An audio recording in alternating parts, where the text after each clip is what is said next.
Hey, what's up, guys? Tony here, and welcome to Week 5 of the NFL season and Week 5 of Scott McLean's career in the NFL. And this week, as you can see, we have the Miami Dolphins going up against the Cincinnati Bengals. And I think this is a good place to start this this commentary.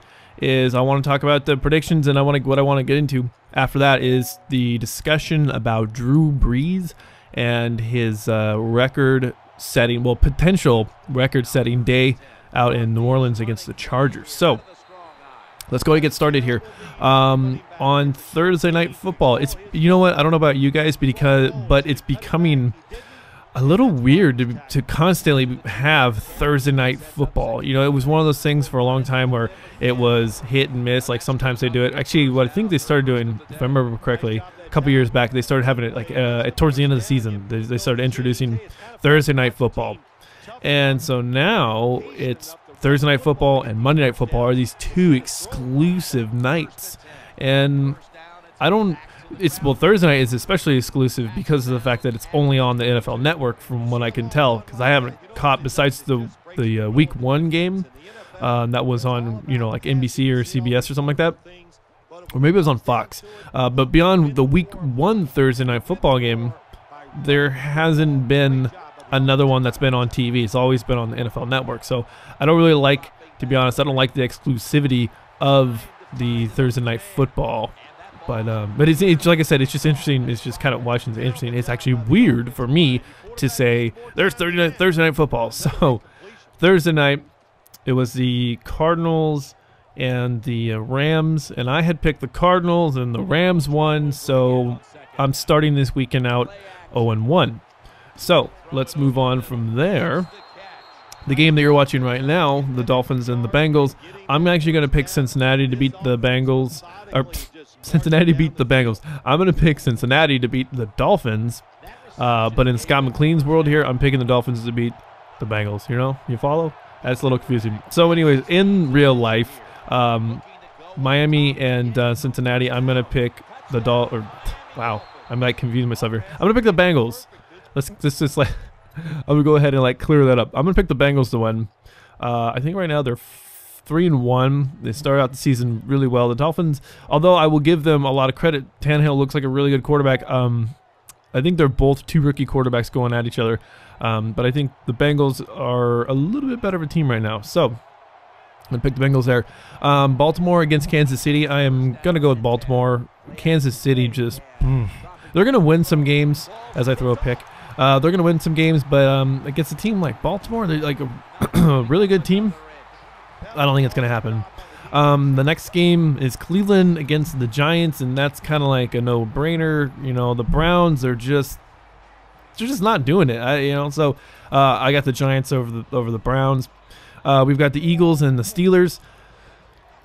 That's another. I don't know how the Eagles got to where they're at, because it's not as if they've been playing great football.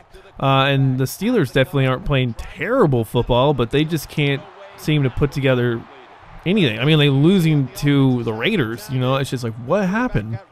But I'm gonna pick the Steelers to best the Eagles today. I think what's gonna happen is they're gonna bounce back. The Steelers, that is, they're gonna bounce back, and they're gonna be able to take down the Eagles and kind of keep on that march to the glory that I know the Steelers. They're a really good football team, and for whatever reason, the record doesn't show it. So we've got Atlanta and Washington. So it's the Falcons and the Redskins going at it. The Falcons are just a phenomenal football team. They are going to lose a game, and you watch. I think the Falcons are going to win, but you watch. They're going to lose a game to like the Browns or something. It'll just be one of those. It'll be that whole any given Sunday situation where one team that, like last weekend with the Raiders, one team that shouldn't beat another team actually beats them. So it could be like the Colts, or it could be like the Dolphins. I don't know what the Falcons' schedule looks like, but they're going to lose a game eventually. They'll probably lose a handful of games, 3 or 4. The thing is, though, is right now they look really good. And so I don't know, with the inconsistency that Washington has been showing, I don't think that it's going to be the Redskins over the Falcons. So it'll be the Falcons besting the Redskins today. Seattle and Carolina. Carolina's another team that played really well last season that's not playing to what I believe is their potential. And I think what's going to end up happening is Carolina's going to beat the Seahawks. And Seahawks seem to have a pretty solid team, but I don't think they have all the weapons there just yet. So I think what's going to end up happening is, don't you like that, like barely touches him, you know, the guy falls down. That's when I was watching this while I was editing the video, I was just like blown away by some of the things the AI still does. And like running, you know, like if you gotta, when you're running the ball, the AI likes to run to people, not through holes. It's really weird. Sorry, not to get distracted. Denver and New England.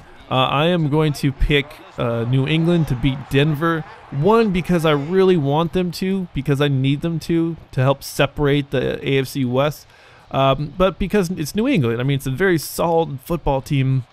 And I believe they've lost a few pieces because of injuries. But they're a really good football team, of course. It's the Patriots.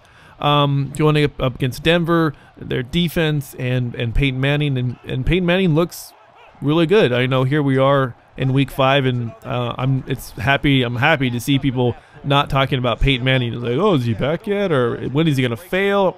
I think pretty much everyone can pretty much agree that Peyton Manning is Peyton Manning again.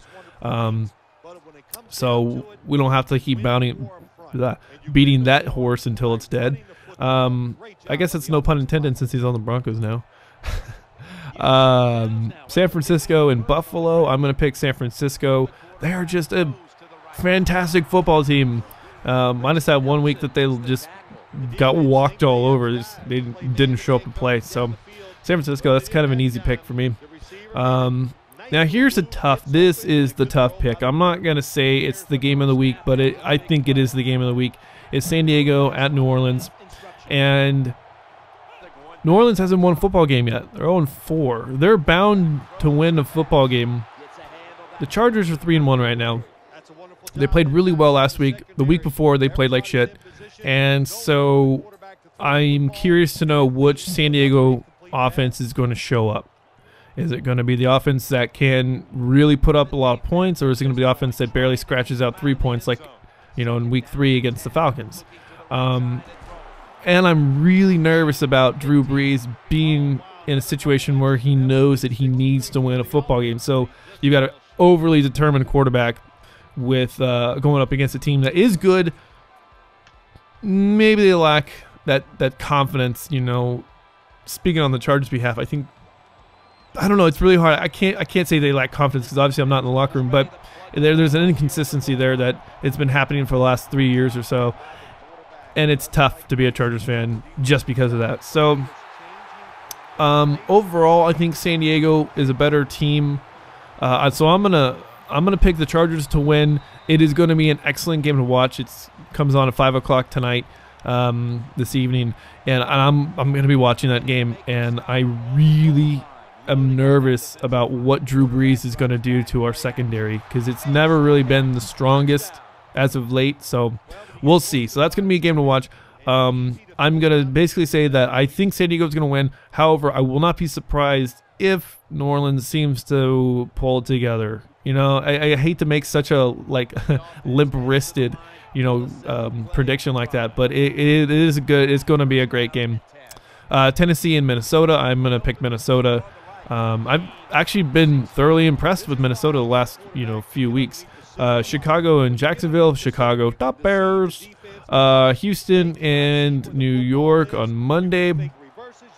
The funny thing is I was just listening to something on the radio about the Jets and the Sanchez and Tebow situation, and so I hope for the Jets' sake and for Mark Sanchez's sake that he has a very good game. If he doesn't have a very good game, then I'm pretty sure you're going to start to hear those Tebow war cries, which happened last season in Denver when Kyle Orton wasn't getting the job done. And so I don't know. Anyways, the bottom line is I'm going to pick Houston to beat the Jets. The Jets just don't seem to have all their pieces together right now. You know, I thought they did with that first week. I mean, they won like 40 points or something like that. Like, holy crap, Jets are a solid football team. But since that week 1 victory, it's just kind of been, tapering down. So, anyways, those are my predictions. Last week I had really good predictions. I almost won my football pool at work. The problem is that the Cowboys decided that they didn't want to play. Tony Romo decided that he wanted to throw the ball to the other team all day. And so I did not win that pool. So I should have picked the Bears. I went against my instinct. I was like, I know I should pick the Bears, but I'm going to pick the Cowboys because, I don't know, I just kind of went with it. But in like the deep, dark depths of my soul, I was like, Bears. I should pick the Bears. Don't you hate the way? That's the way that it works. The way the cookie crumbles. So, anyways, that's my predictions for the week. With the few minutes that I have left, what I want to talk about is Drew Breese. If you haven't heard, Drew Breese is going to, I believe, tie, or I think he's going to tie Johnny Unitas' record with most consistent games with a touchdown pass. And if well, basically he's got to throw one today. But the record itself is very important. But what the big deal is that he requested from the NFL that his coaches, the head coach specifically, Sean Payton, and then I think 3 or 4 other coaches that were that have been put on suspension for this year due to the Bounty Gate over, that was discovered over the offseason.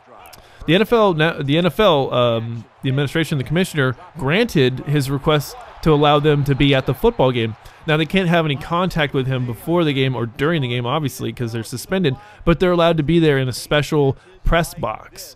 And so that's happening. So a lot of people are kind of up in arms about it. They're like, well, he's suspended. He shouldn't be there. Why is the commissioner doing this? Blah, blah, blah.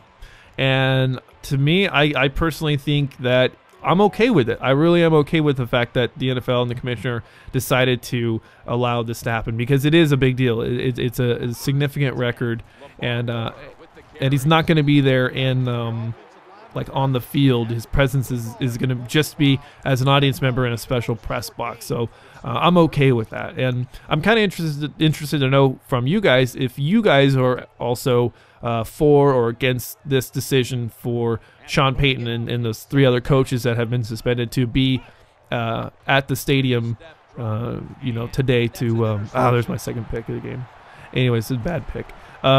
If you're okay with the fact that Sean Payton and the other coaching staff are going to be at the game watching, and they actually can interact with Drew Brees after the game and go and they congratulate him if he throws that touchdown pass.